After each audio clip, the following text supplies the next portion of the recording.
The Samaritan Woman. Jesus passed through the land of Samaria to reach Galilee.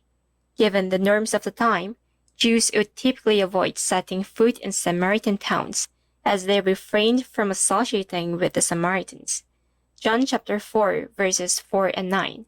The Jews' dissociation from the Samaritans was based on the historical background. The Samaritans' ancestors mixed their blood with the Gentiles or the Canaanites. Furthermore, their ancestors served not only the Lord their God, but also the other gods of the land. 2 Kings chapter 17, verses 27 to 29. Nonetheless, Jesus purposefully passed through the town of Samaria to talk with a woman at Sychar. John chapter 4, verse 5. Following this series of conversations, this Samaritan woman inquired Jesus about the way to receiving the living water. John chapter 4, verse 15. King Hezekiah. King Hezekiah was at the point of death due to his arrogance before God. Isaiah chapter 38, verse 1. He desperately repented for his sin and fervently prayed to the Lord, pleading him to remember the acts of faithfulness he had done in the past. Isaiah chapter 38, verse 4. God heard his prayer and granted his plea by extending his life by 15 more years. Isaiah chapter 38, verse 5. To affirm his promise, God caused the shadow cast by the sun to go back the 10 steps it had gone down. Isaiah chapter 38, verse 8.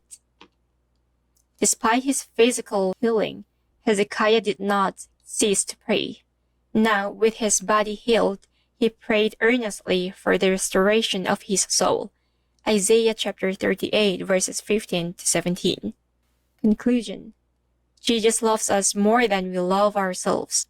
He demonstrates his love in 2 ways, by blessing us with living water and by afflicting us with suffering. He makes us suffer so that we would ask for the restoration of our souls. Sins committed with awareness. However, God detests the sins we knowingly commit. David serves as an example. He committed sins of which he was completely aware. When he came to understand that he had sinned, David repented before God and implored as follows. By the grace of God, I am what I am. We have become who we are now, all thanks to the grace of God. It is the grace of God that empowers us to be obedient to his word. 1 Corinthians chapter 15, verse 10. But by the grace of God, I am what I am, and his grace to me was not without effect. No, I worked harder than all of them, yet not I, but the grace of God that was with me. Set your hearts on things above. Those who place their hope in heaven do not pursue earthly things, nor do they make friends with those who follow earthly things. Colossians chapter 3, verses 1 to 2. Since then you have been raised with Christ. Set your hearts on things above, where Christ is seated at the right hand of God. Set your minds on things above, not on earthly things. The parable of the talents. Jesus urges us to remain prepared for his return. A wise and faithful servant prepares the members of the household for the arrival of the Son of Man. Matthew chapter 24, verse 4 to 5. But how do we equip ourselves for his return? The ways to prepare for his coming are explained through 3 parables in Matthew chapter 25, one of which is the parable of the talent. 3 servants were each entrusted with varying amounts of their master's money.